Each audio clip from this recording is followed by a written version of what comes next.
Messieurs mon mari, merci de m'avoir accompagné au travail. Ok. Blaise, y a-t-il un problème? Non, ça va. Ok, bonne journée. Merci.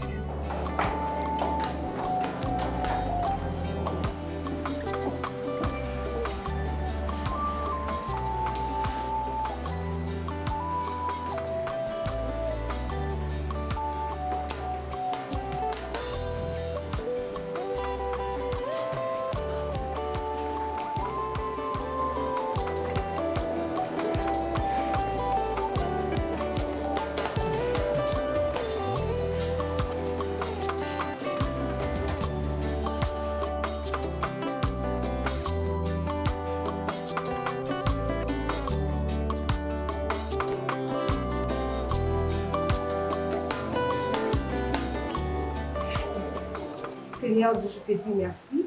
Je vais commencer cette journée avec toi. Amen. Bonjour, j'ai tout. Hé, Benanga, mais qu'est-ce que tu fais encore là? Je n'en peux plus, chérie. Je dois voir ton pasteur. Notre pasteur? Mais tu n'as pas rendez-vous avec lui? Je ne saurais plus cacher ses secrets pendant longtemps. Nous devons dire la vérité au pasteur. Mais de quelle vérité tu parles? Mais chérie, je sais que tu as fait. Blaise, mon bouc. Je n'en peux plus. Je n'en peux plus de toi comme mon mari. Ah oui?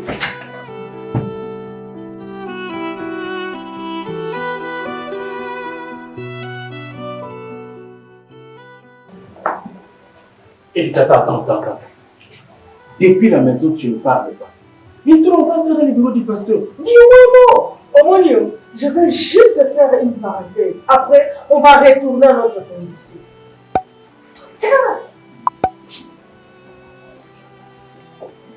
Bonjour, Serge.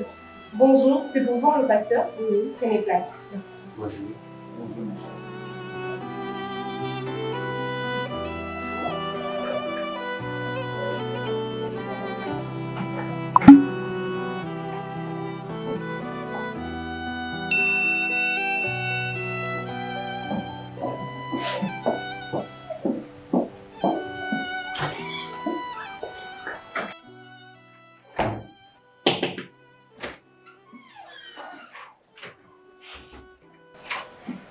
Papa, il y a le couple Edile qui est là pour vous voir. Ok, on peut rentrer. D'accord. Papa, il y a aussi mon mari qui n'arrête pas de vouloir vous voir.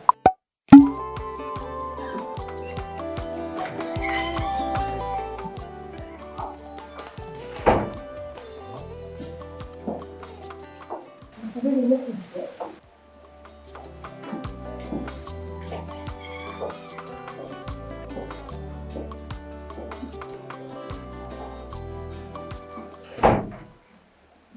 Mais chérie, je te viens avant eux. Mais les pasteurs ne te feront pas. Tu peux rentrer. Ah bon? Tu es sûr que le pasteur ne me reçoit pas? Mais chérie, je te parle, non? Alors, vous allez bien? Maman, comment ça va? Ça ne va pas, papa. Oh, plus ou moins comme dans tout le couple, hein? Ok, bon alors, je vous écoute. C'est le frère Pi et Dilé. Ok. Voici ma tendre épouse que j'aime beaucoup. Quelle tendre épouse que tu aimes beaucoup. Moi, je suis le banda partout à Kinshasa. Ndeye on ozo benga tendre épouse. Ozo na sonité. Tu n'as pas honte de pasteur? Il faut pas faire attention à ce qu'elle dit. C'est comme dans tout le couple. Bon alors, j'aimerais d'abord écouter maman. Maman, je vous écoute. Merci papa, je n'en peux plus. Je suis fatiguée. Je suis fatiguée papa.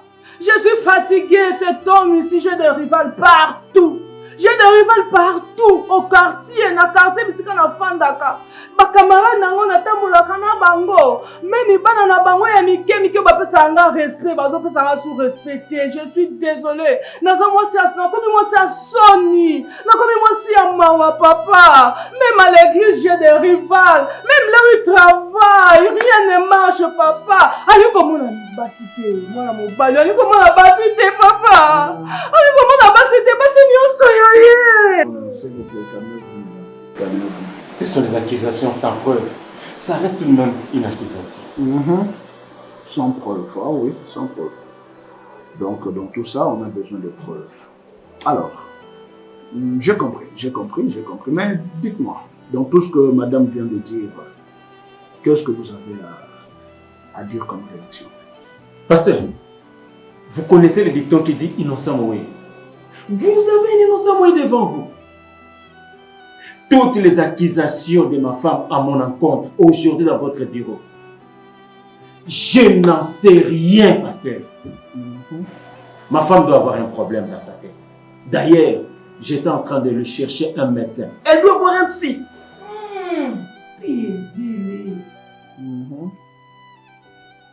Ok.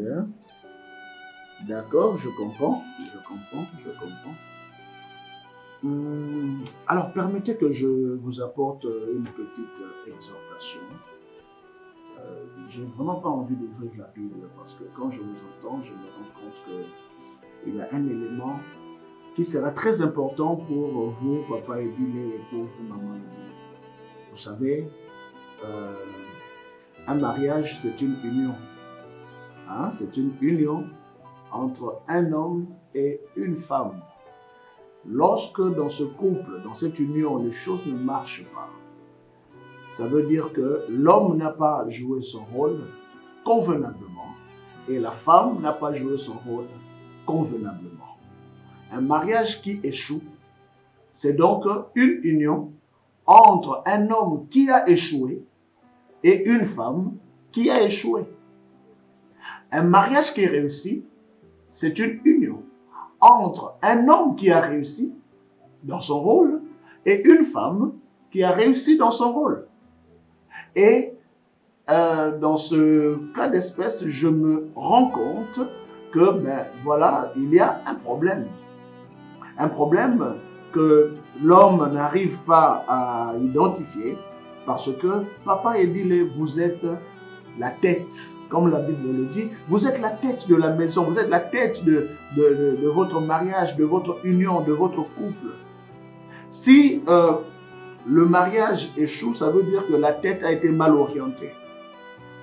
Certainement, maman a des erreurs, elle a des défauts, etc. Et à cause même de ces erreurs et de ces défauts, ça pourrait peut-être pousser l'homme à aller dehors, comme vous le dites, sans preuve. Mais je dis de manière générale, ça pourrait pousser l'homme à aller dehors parce que quelque part vous avez trouvé des erreurs auprès de votre femme. Mais c'est vous la tête. Et si la tête est mal orientée, c'est tout le corps qui est mal orienté. Maman, vous savez, si vous avez un mari qui s'en va dehors, posez-vous la question. Pourquoi il va dehors? Qu'est-ce qu'il va chercher là-bas dehors que je n'ai pas? Qu'est-ce qu'il va chercher là-bas dehors que moi je ne peux pas donner? C'est aussi un sujet d'analyse et d'introspection.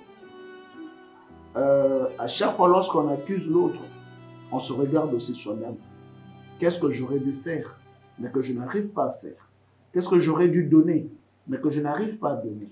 Quel caractère j'aurais dû afficher, mais que je n'arrive pas à afficher, qui le pousse dehors, comme vous le dites. Aujourd'hui, je n'ai pas de preuves, comme il l'a dit. Personne n'a de preuves. Et d'ailleurs, ce n'est pas un tribunal. Mon bureau n'est pas un tribunal.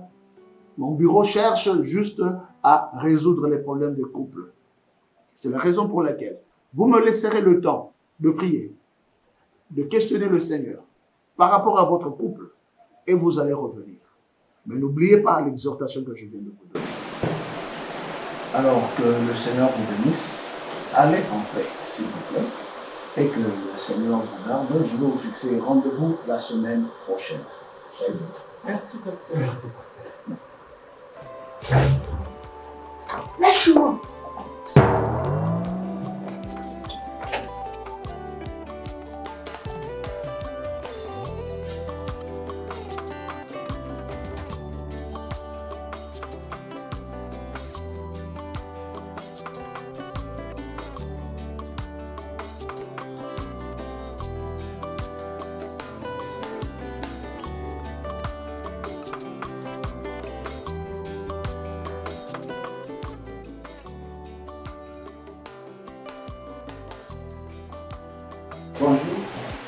Bonjour mes frères.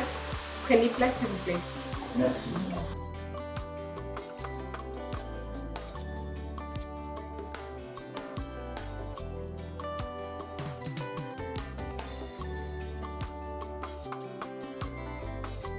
Excusez ma fille, vous devriez avoir 25 ou 30 ans d'âge. Mais papa... Y a-t-il un problème, monsieur? Jean-Pierre, Bassia Kopala de Bango, au lieu de m'amener une vieille à la maison.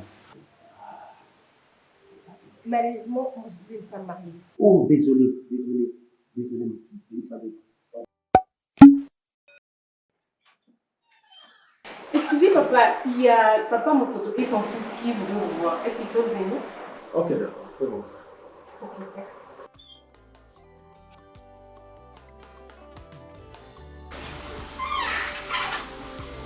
Bonjour, bienvenue, s'il vous plaît, prenez place. Merci.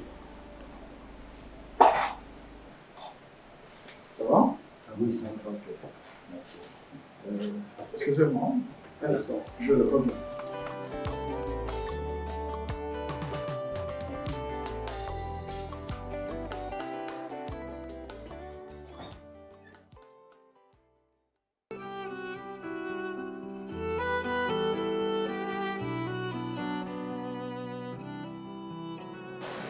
Mon fils, papa. Jusqu'à quand, mon fils, tu vas continuer à m'humilier comme ça? Mais papa, c'est-il vraiment ce qu'on appelle un choix?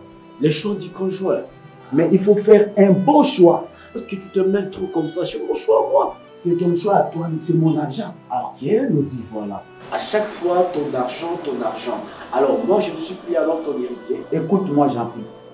Si tu continues comme ça, je vais te déshériter. Alors, excusez-moi, vous avez quelque chose à faire là. C'est quoi, papa? Mon poteau Kennedy. Ah, justement, papa, mon poteau Kennedy. Frère Jean-Pierre, comment ça va? Ça va bien. Ok, que Dieu vous bénisse à votre amour. Quelle nouvelle? Pasteur John, Oui. vous venez d'arriver. Vous êtes sans ignorer que je suis un grand banquier et un grand partenaire dans cette église. Ok. Voilà ma honte. Oh. Frère Jean-Pierre, qu'est-ce qui se passe? L'Obaté, Vraiment, je ne comprends rien du tout. Ça fait 4 mois que, par la grâce de Dieu, j'ai trouvé une fiancée, une bonne femme, et ça fait 4 mois qu'on est ensemble. Et à peine même que je commence le préparatif même du mariage, et du coup, comme ça, l'homme riche s'élève, les millionnaires s'élèvent et ils s'opposent de ces mariages. Et moi, je me demande pourquoi ils s'opposent. Pasteur John, accepteriez-vous que votre fils aîné, héritier, va prendre en mariage une femme de 10 ans, son aîné? Ah, d'accord, je comprends. Donc, frère Jean-Pierre, si je comprends bien, vous avez trouvé une fiancée ici à l'église qui a 10 ans de plus que vous, c'est ça? C'est ça, pasteur, c'est ça. Et papa, je regrette même de t'avoir parlé de cette vérité. Je regrette. Non, frère Jean-Pierre, s'il te plaît. Il ne faut pas regretter. Il ne faut pas regretter parce que ce sont des choses pareilles qui, justement, emmènent des problèmes dans la suite, dans le couple. Alors, laissez-moi vous dire 2 ou 3 choses par rapport à cela. Le mariage, ce n'est pas seulement l'amour. Le mariage est un fait sociologique. C'est un fait social. C'est également un fait familial. On ne se marie pas seulement par amour, mais on se marie aussi par le respect des principes. Le mot mariage rime avec compatibilité. Et ça, c'est très important qu'il faudrait comprendre cela. Hein, frère Jean-Pierre? Hein, lorsqu'on parle de mariage, on parle de compatibilité. De quelle compatibilité s'agit-il? Il y a d'abord la compatibilité en âge. C'est très important. Ce n'est pas pour rien que Dieu a créé d'abord Adam et puis après Ève. Il y a également la compatibilité en émotion. Lorsqu'il y a cet écart d'âge de la femme plus âgée que l'homme, bon, à un certain moment ça peut marcher, mais les émotions ne seront pas toujours au rendez-vous.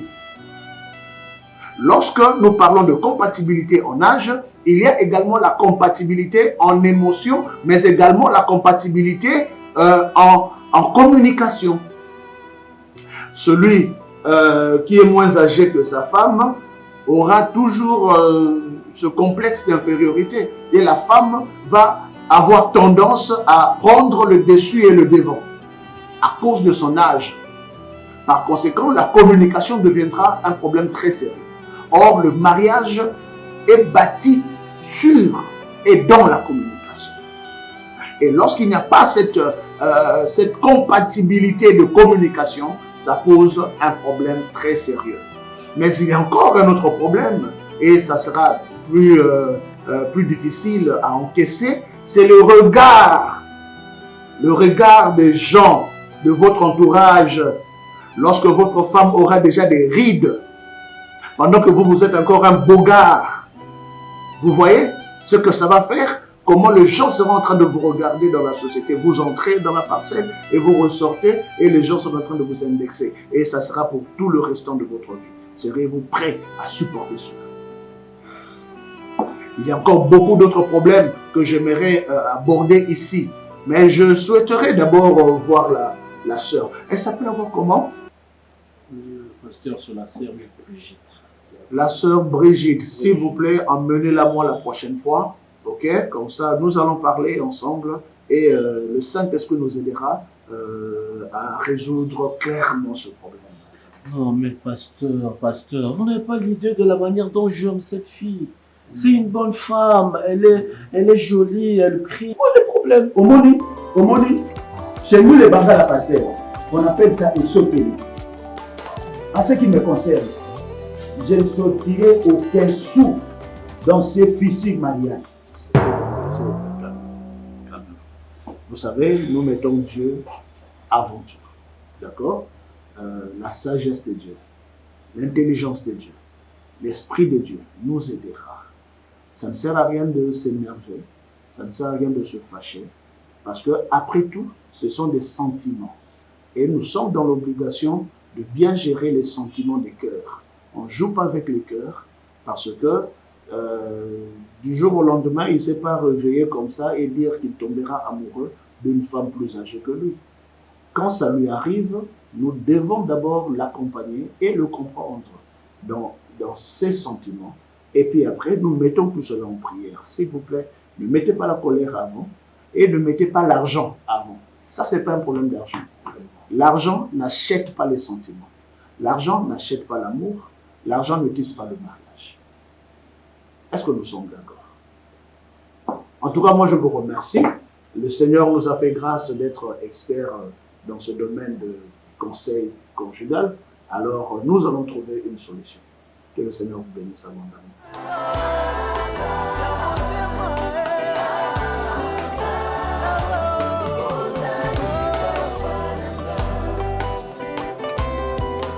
Papa na ngai ya tango nyonso nazanga na ngai nyonso